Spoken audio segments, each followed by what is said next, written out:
আমার আল্লাহ বলেন, হে পৃথিবীর মানুষ, হে আমার বান্দারা, তোমরা দুনিয়ার মধ্যে কি ইচ্ছো আমি তোমাদেরকে দুনিয়ার মধ্যে পাঠাইলাম। পাঠাইবার পরে আমি জানি তোমরা অনেক অন্যায় পথে যাবে, অনেক কাজ করবে, যে কাজগুলোর মধ্যে তোমাদের গুনাহ হয়ে যাবে।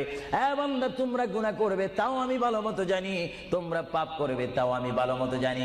বান্দারে, পাপ করার পরে, গুনাহ করার পরে একাই কি মসজিদের মধ্যে তোমরা কেঁদেছো, রব্বানা যালামনা, বলেন রব্বানা যালামনা আনফুসানা ওয়া ইল্লাম তাগফির লানা ওয়া তুরহামনা লানাকুনান্না মিনাল খাসিরিন বলে বলে মসজিদে কেঁদেছো, আসরের নামাজ পড়ে কেঁদেছো, যোহরের নামাজ পড়ে কেঁদেছো, মাগরিবের পড়ে কেঁদেছো, এশার নামাজ পড়ে কেঁদেছো।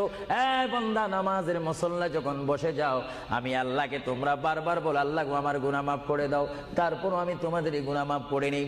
তারপরও তোমরা নিশি রাত্রে, মানুষ যখন ঘুমে যায়, তোমার বিবি যখন ঘুম যায়, তোমার ছেলে যখন ঘুম যায়, তুমি নিশি রাত্রে ঠান্ডা পানি দিয়ে ওযু বানিয়ে নামাজের মুসল্লায় বসে তুমি আবার যখন ডাক দাও, রব্বুল আলামিন, পৃথিবীর কোনো মানুষ আমার গুনাহ সম্পর্কে জানে না, তুমি আমার গুনাহ সম্পর্কে জানো।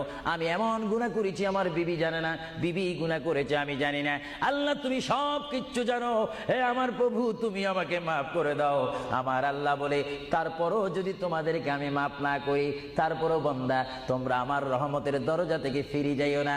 আমি তোমাদেরকে হুকুম দিচ্ছি, ওয়ালাউ আন্নাহুম ইয যালামু আনফুসাহুম জাউকা, বান্দারে, যদি গুনাহ করে ফেলো, আমার রহমত থেকে মুখ ফিরে তুমি চলে যাইও না।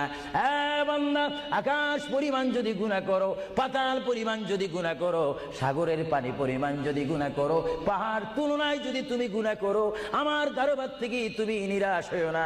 বান্দা, আমি তোমাকে একটি রাস্তা বাতাই দিচ্ছি, একটি পথ তোমাকে আমি দেখাই দিচ্ছি। সেই পথটি কোন পথ তোমরা জানো? ওয়ালাউ আন্নাহুম ইয যালামু আনফুসাহুম জাউকা, বান্দারে, যখন তোমরা বরবাদ হয়ে যাবে, তখন তোমাদেরকে একটা পথ আমি তোমাদেরকে দেখাই দিলাম। সেই পথটির নাম হচ্ছে আমার রাসূলের মদিনা। জোরে বলেন সুবহানাল্লাহ।